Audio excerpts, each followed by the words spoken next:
Moi, je pense que les Banyamulenge, ce sont des Congolais, ce ne sont pas des gens qui ne sont pas Congolais. Les gens qui disent qu'ils ne sont pas Congolais, ils n'ont pas raison.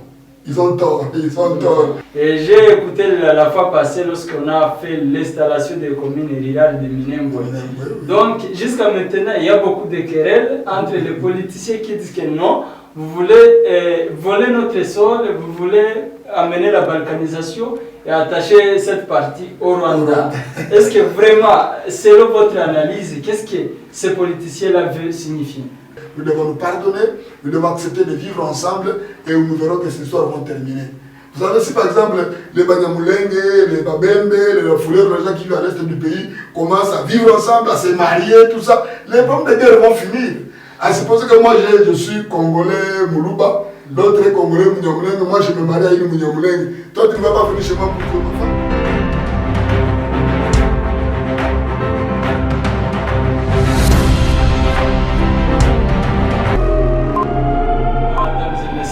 Frères et sœurs qui nous écoutez partout, vous êtes dans le monde, ceux qui sont dans notre pays, la RDC, et dans les diasporas, nous vous approchons tous. Nous sommes ici à Nairobi, mais aussi vous pouvez aussi nous suivre sur notre chaîne de médias sociaux comme Instagram, Facebook et Twitter.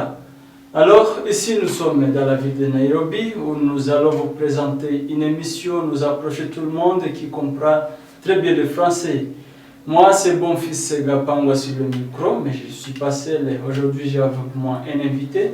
C'est un serviteur de Dieu en provenance de Kinshasa qui va nous partager une émission très bonne. Soyez attentifs et je vous rappelle de vous abonner sur notre chaîne si c'est la première fois de nous écouter. Monsieur Bishop, je vais vous passer le micro pour que vous vous introduisez et tu nous parles en grosso modo qui vous êtes. Merci beaucoup pour l'opportunité que vous m'offrez de pouvoir m'adresser aux auditeurs et aux téléspectateurs de BMC TV. Que le Seigneur vous bénisse tous. Je voudrais d'abord commencer par me présenter. Je suis monsieur Moubiaï Bertin, c'est ça le nom. Et le nom de famille c'est Tchasouma. Je suis pasteur et bishop des églises. Je suis de Kinshasa, je viens de Kinshasa. Et je vis pour le moment à Nairobi. Je suis père d'une grande famille. Je suis là avec mes enfants, mon épouse et toute ma famille ici à Nairobi, où je travaille pour le moment pour le Seigneur. Merci beaucoup. Merci pour la présentation. Voilà, c'est bien lui notre invité que nous allons être ensemble. Aujourd'hui, nous allons vous parler sur le problème qui se manifeste souvent dans notre pays, la RDC, le problème de la discrimination, de la haine, de la guerre qui ne se finissent pas.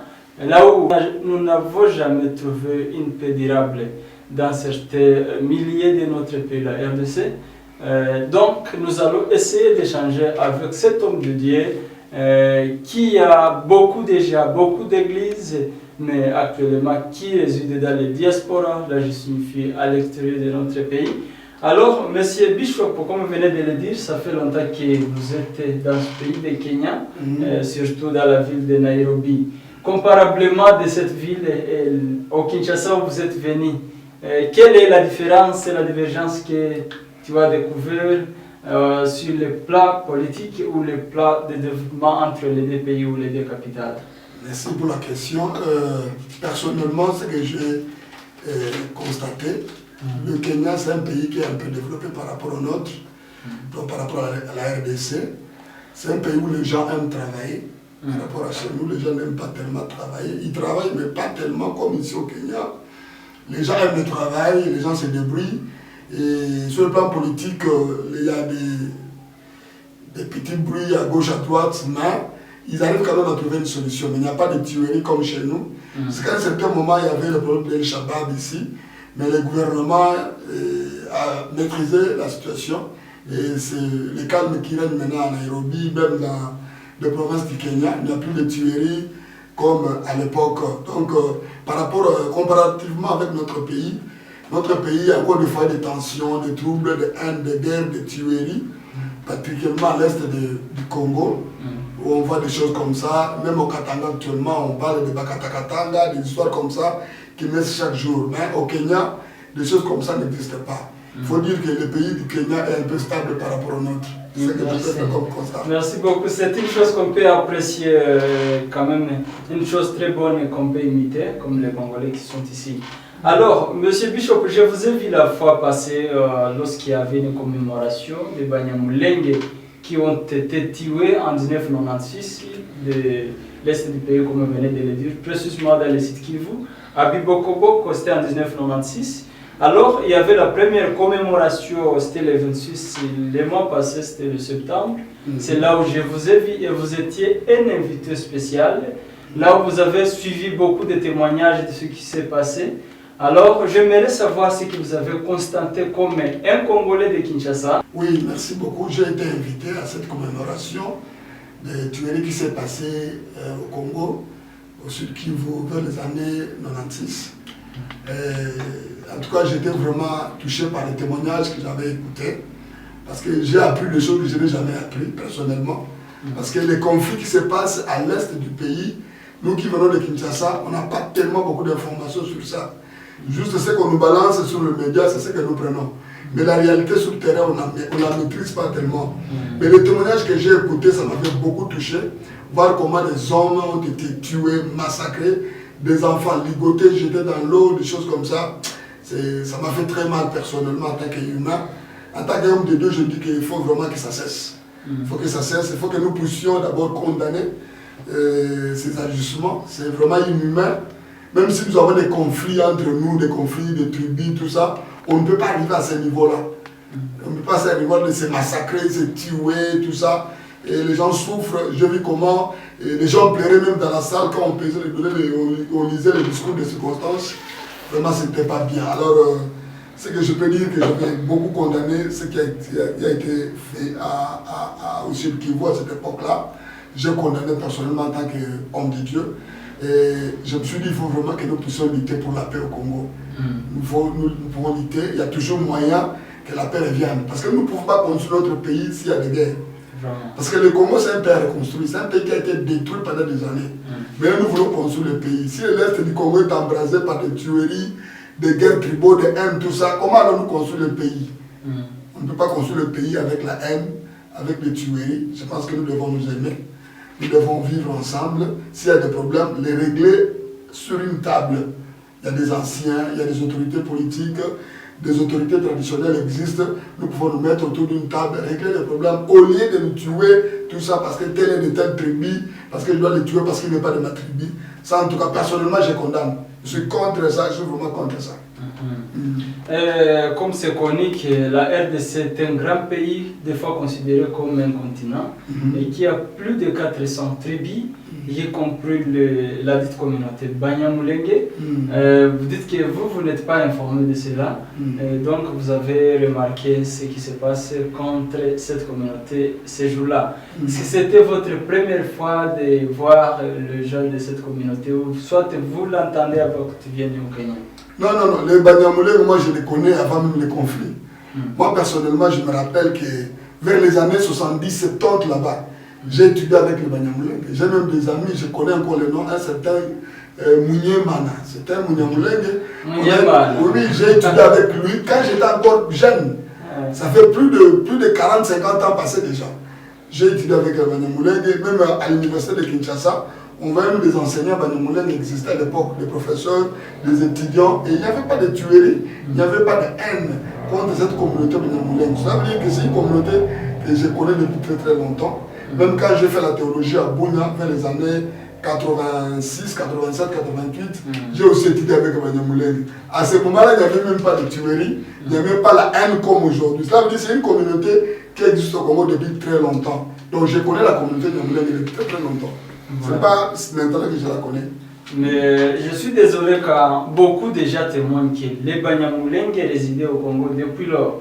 Même le président, son excellence Félix Tshisekedi, a parlé ça lorsqu'il était en Angleterre la fois passée, là où il disait que les Banyamulenge sont discriminés bien sûr, mais lui-même a témoigné que les Banyamulenge sont des Congolais comme les autres. Mais jusqu'à maintenant, nous avons assez de problèmes de cette communauté, là où beaucoup de politiciens, les grands politiciens du pays, à partir de ceux qui sont considérés comme les opposants actuellement, M. Fayulu, Et les autres, là où il y va sur les médias, il dit que ces gens sont des étrangers, sont des infiltrés dans notre pays. Et j'ai écouté la fois passée lorsqu'on a fait l'installation des communes rurales de Minembwe. Donc, jusqu'à maintenant, il y a beaucoup de querelles entre les politiciens qui disent que non, vous voulez voler notre sol, vous voulez amener la balkanisation et attacher cette partie au Rwanda. Est-ce que vraiment, selon votre analyse, qu'est-ce que ces politiciens-là veulent signifier?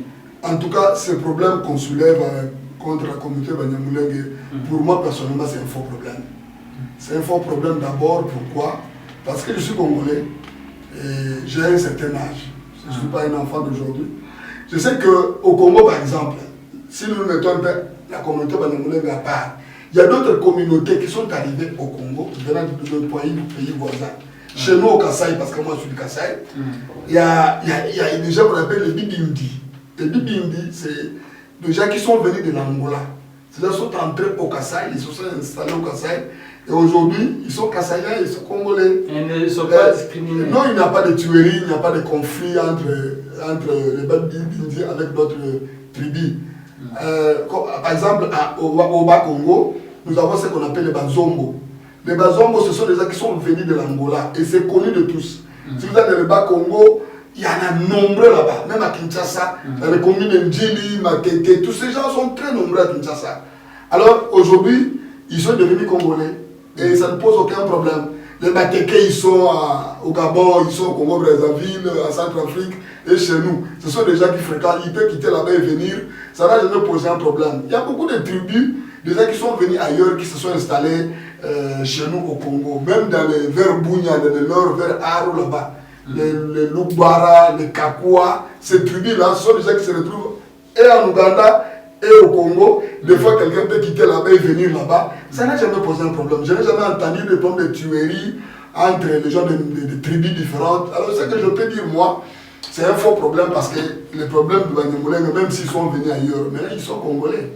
Ils sont Congolais parce que d'abord, depuis l'époque de Mobutu, il y a eu des ordonnances qui existent.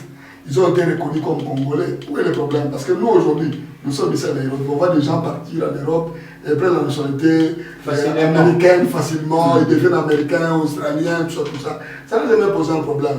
Moi, je pense que les Banyamulenge, ce sont des Congolais. Ce ne sont pas des gens qui ne sont pas Congolais. Les gens qui disent qu'ils ne sont pas Congolais, ils n'ont pas raison. Ils ont tort, parce que c'est un faux problème. Ce que nous pouvons faire, c'est quoi? C'est de chercher à vivre ensemble. Voici, chez les Banyamulenge, il y a des erreurs dans leur façon de vivre, leur demander de vivre comme les autres, être ensemble, et ne pas se tuer. S'il y a un problème de terre, par exemple, Minembwe, ce sont des terres de Babembe ou de Bafulero, mais les Bafulero et les Babembe, les Banyamulenge, ils peuvent se mettre autour d'une table et régler ce problème de terre. Parce que quand nous allons en Amérique, nous achetons des parcelles, nous devenons américains. Il n'y a pas un truc qui va dire cette parcelle ne t'appartient pas, non. Non, ça m'appartient. Si un Banyamulenge a acheté une terre à Minembwe, c'est pour lui. Moi, je pense que c'est un faux problème, c'est la politique qui veut tout simplement diviser les gens. Parce que les gens qui font ça, ils ont un intérêt derrière ça. Ils savent comment ils gagnent derrière cette histoire-là pour tuer les gens, tout ça. Donc, le problème de Banyamulenge, c'est un problème qu'on peut régler seulement autour d'une table s'il y a des conflits entre Banyamulenge et les Babembe, comme on entend, et les Fulero et les autres. Moi, je ne les connais pas bien. Mais on peut régler ça autour d'une table. Ça ne veut pas dire qu'il faut que je prenne une machette parce que moi, je suis Moubembe pour aller couper la tête de Banyamulenge. J'ai résolu quel problème? En Tiwa, on résout quel problème? Aucun problème. Au contraire, on aggrave la haine. Parce que même les enfants Banyamulenge, ils vont naître avec cette haine-là. Ils vont garder ça. Que telle tribu a tué nos parents et ils vont se venger. Il y aura toutes des tueries, il y aura la guerre et le pays va se développer comment? Moi, je pense que c'est un problème qu'on peut régler autour d'une table. Les politiciens, comme vous avez cité, le Fayoulou et les autres, moi, je pense qu'ils peuvent mettre l'eau dans leur vin pour essayer de calmer la tension au pays. Heureusement que le président de la République, j'ai vu sur Internet, il est à Goma. Je pense qu'il va arriver à Minembwe, partout là-bas, pour chercher à amener la paix. Parce que nous devons amener un discours de paix. De paix, nous devons vivre en paix. Parce que nous ne pouvons pas construire notre pays dans les désordres. Parce que les Banyamulenge ne posent quel problème? S'il y a un problème, on va qu'ils viennent pour ravir le pays, pour amener au Rwanda. Et non, mettez-moi autour de table, pourquoi vous voulez vendre au Rwanda? Est-ce qu'on a des preuves de Minembwe et Rwanda? C'est impossible qu'on puisse aller. Il y a quand même les épreuves qui du moins c'est que... C'est impossible parce que Minembwe est dans le sud Kivu, Rwanda là-bas dans le nord, à côté de Goma, tout ça. Donc, Moi, je pense que nous pouvons dire que c'est un faux problème. Ce sont les politiques qui sont derrière ça pour tirer des ficelles. Ils savent comment ils gagnent. Non, ce n'est pas bien parce que les gens, que ce soit les Babembe, que ce soit les Fulero et les Nyamuleng, ils sont en train de souffrir parce qu'il y a la guerre, quand vous vous tuez, on ne peut pas faire éduquer les enfants calmement, ils ne peuvent pas aller à l'école, on ne peut même pas aller à l'église, on ne peut rien faire parce que dans ces coins-là, il y a la guerre. Quelqu'un a la machette, toi tu es mon frère, moi je veux te tuer. Moi je pense que nous pouvons vraiment redevenir des hommes, nous pouvons vivre comme des animaux, des gens qui s'entretuent pour rien. Les Banyamuleng représentent quelle menace? Moi je ne sais pas. Je ne sais pas, c'est les politiciens qui voient ça. Moi personnellement je ne vois pas ça. Parce qu'avant que Mouzé Kabila entre au pays, nous vivons avec les Banyamuleng. Pourquoi ils ne veulent pas diviser le pays? Pourquoi ils ne veulent pas vendre ces pays au Rwanda? Ils veulent vendre maintenant aujourd'hui. C'est un faux problème, c'est un problème politique. Que les politiciens nous laissent tranquilles, qu'ils laissent les communautés vivre en paix. Les Banyamuleng sont chez eux, qu'ils puissent évoluer calmement. S'il y a des petits problèmes de conflits, de mésententes, on se met autour d'une table, on règle ça. Pas les problèmes de machette et de fusil. C'est ça que je peux dire. Merci beaucoup, Bishop. Merci, messieurs les auditeurs qui continuent à nous suivre sur BMC Radio TV. Moi, c'est bon fils avec Bishop Bertin, c'est un Quinois en provenance de Kinshasa. Nous continuons avec notre émission. Monsieur Bishop, la RDC, quelquefois, est appelée le paradis du monde parce que c'est un pays très grand, un pays riche, mais très malheureusement, c'est là où il y a beaucoup de pauvreté. Les Congolais sont en train de souffrir jour au jour. Les enfants souffrent de kwashiorkor à cause de malnutrition. C'est très désolé. Alors, vous, en tant que les serviteurs de Dieu, les pasteurs qui guident les gens d'une manière spirituelle, quelle serait votre contribution pour apporter un grand changement pour que les Congolais aient une paix durable, pour que les Congolais vivent en paix et exploitent la richesse de leur pays? Bon, moi je pense que ce que vous dites est vrai. Le Congo c'est un pays riche, du point de vue sous-sol, du point de vue sol, même forêt, les eaux, tout ça, nous sommes très riches. D'abord, nous sommes un pays aussi convoité par d'autres puissances internationales qui convoitent notre pays, qui convoitent nos richesses. Mais ça ne veut pas dire que nous pouvons vivre comme des pauvres. Parce que le problème de la pauvreté au Congo, c'est d'abord un problème de gestion du pays. Je me rappelle qu'à l'époque où moi j'étais à l'école maternelle, vers les années 67, 68, 69, même vers les années 71, 70, 72, 73, on vivait très bien. On vivait très bien. Nos parents n'étaient pas riches, c'était des fonctionnaires, mais on vivait bien, les parents nous envoyaient à l'école, et la vie était quand même abordable. C'est-à-dire que les politiciens qui étaient là. Mais après cela, le pays a commencé à être pillé.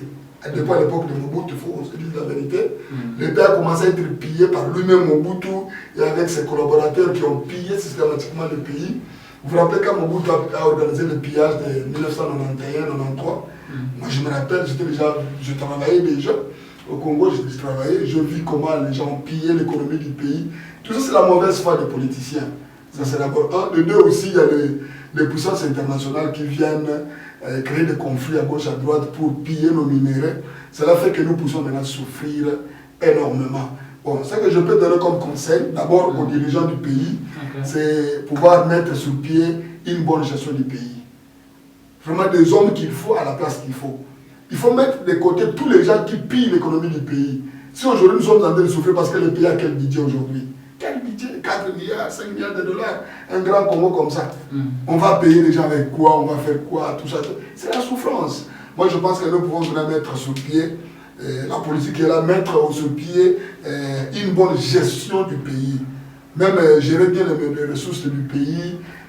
Mettre quand même les gens qui conviennent à la place qui convient. Parce qu'il faut laisser prendre tout le monde, même les voleurs qui ont pillé le pays dans le passé, de le mettre au pouvoir. Ils vont continuer à piller et nous allons continuer à souffrir. Donc, c'est un problème de gestion du pays qui concerne la politique. Si la politique est bien menée, moi je pense que nous allons vivre très bien au Congo. L'actuel président, il a de bonnes initiatives. Moi je pense que nous devons les soutenir. Parce qu'il a de bonnes initiatives. S'il continue cet élan-là, je pense que même ceux qui viendront après lui, ils trouveront le pays qui est sous le rail et les choses vont aller mieux. Vous voyez, mais actuellement, comme à Nairobi, il y a combien dans la ville de Nairobi nous vivons? Nous sommes au-delà de 16 000 étrangers congolais qui se sont installés à Nairobi. C'est quand même beaucoup. Si vous êtes dans le camp des réfugiés ici, c'est plein de Congolais. Ils sont ici, ils fouillent quoi? C'est pas seulement la guerre. Il y a ceux qui fuient la guerre, il y a aussi ceux qui fuient la faim. Parce qu'il n'y a rien à manger au Congo, les gens fuient dans tous les pays, en Ouganda, en Tanzanie, dans tous les pays Burundi. C'est plein de Congolais. Aller à l'étranger, en Amérique, en Australie, au Canada, c'est plein de Congolais. Qu'est-ce qu'ils fuient? C'est la faim. Parce qu'il n'y a pas de travail, les jeunes ne travaillent pas, il n'y a rien au pays. Donc, il est grand temps que nous puissions nous mettre debout, nous tous, que chacun de nous puisse aussi se mettre debout, encourager les chefs de l'État et le gouvernement qui est là, pour que les choses puissent marcher et que nous puissions respirer.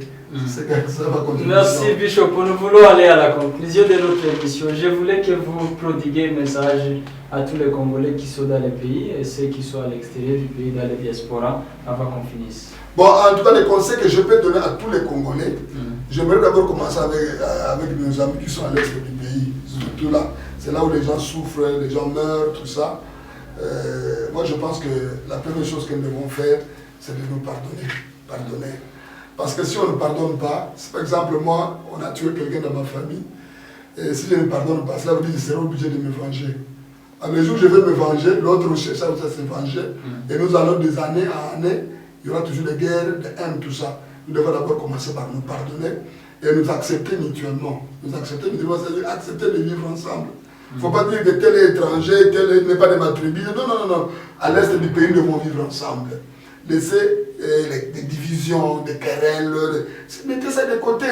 Mettons-nous ensemble, vivons ensemble, aimons-nous. Marchons ensemble et le pays va avancer. Même sur le plan biblique, la Bible dit, cherchez la paix avec tous et la sanctification, sans laquelle personne n'aimera le Seigneur. De là où il n'y a pas la paix, il n'y a pas, la gloire de Dieu ne se manifeste pas. Il y aura toujours des guerres. Nous devons nous pardonner, nous devons accepter de vivre ensemble et nous verrons que ces histoires vont terminer. Vous savez, si par exemple les Banyamulenge, les Babembe, les Fouleurs, les gens qui vivent à l'est du pays commencent à vivre ensemble, à se marier, tout ça, les problèmes de guerre vont finir. À supposer que moi je suis Congolais Moulouba, l'autre est Congolais Mouniamulenge, moi je me marie à une Mouniamulenge. Toi tu ne vas pas venir chez moi pour tuer ma femme. Est-ce que je vais accepter?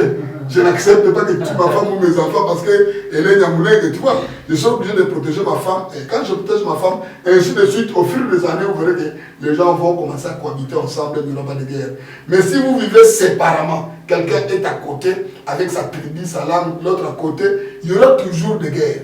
Mais si vous acceptez de manger ensemble, être les amis, les Niamulenge organisent une fête, ils invitent aussi les Babende, les Bafouleurs, tout ça, on mange ensemble. Je vous dis que ce problème va se régler. Sans qu'il y ait des tueries, tout ça. Le problème qu'on dit non, on fait vendre, non, non, ça, il faut laisser ça. C'est un faux débat. Donc, à tous les Congolais, je dis, nous devons vivre dans la paix, nous devons nous aimer.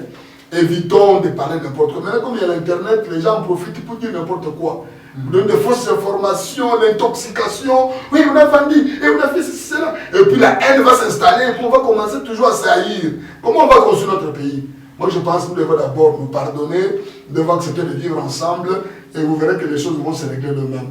S'il y a des conflits entre nous, on va être ensemble. Ah, mon frère, allez, réglons le problème. On se met autour d'une table, il y a les sages dans le village, on donne des conseils et on règle le problème.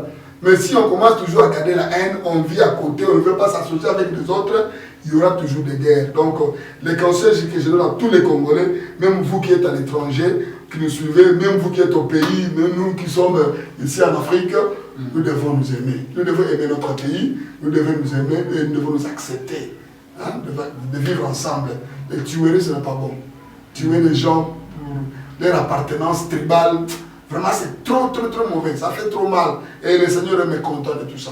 Nous ne devons pas nous tuer, nous devons nous aimer, nous devons nous pardonner, nous devons vivre ensemble. C'est le conseil que je produis à tout le monde. Donc, ces problèmes de conflits, Banyamulenge, avec d'autres tribus au Congo, moi je pense que nous pouvons régler ça en nous aimant, par l'amour. Si on s'aime, je pense que ce problème va trouver une solution. Donc, vivons en paix, soutenons le gouvernement qui est là et que notre pays puisse aller de l'avant. C'est ce que je peux donner comme point de vue. Merci Bishop pour accepter notre invitation de BMC Radio TV et merci pour le message que vous venez de donner. Je pense que c'est un message qui va transformer plusieurs choses, tout pour ceux qui comprennent très bien le français. Chers auditeurs, merci aussi pour votre état, pour nous avoir écoutés comme notre invité vient de vous dire. La guerre, le tribalisme, construire la paix. Mettons-nous ensemble, prions pour notre pays, Que vive la RDC, que vivent les Congolais.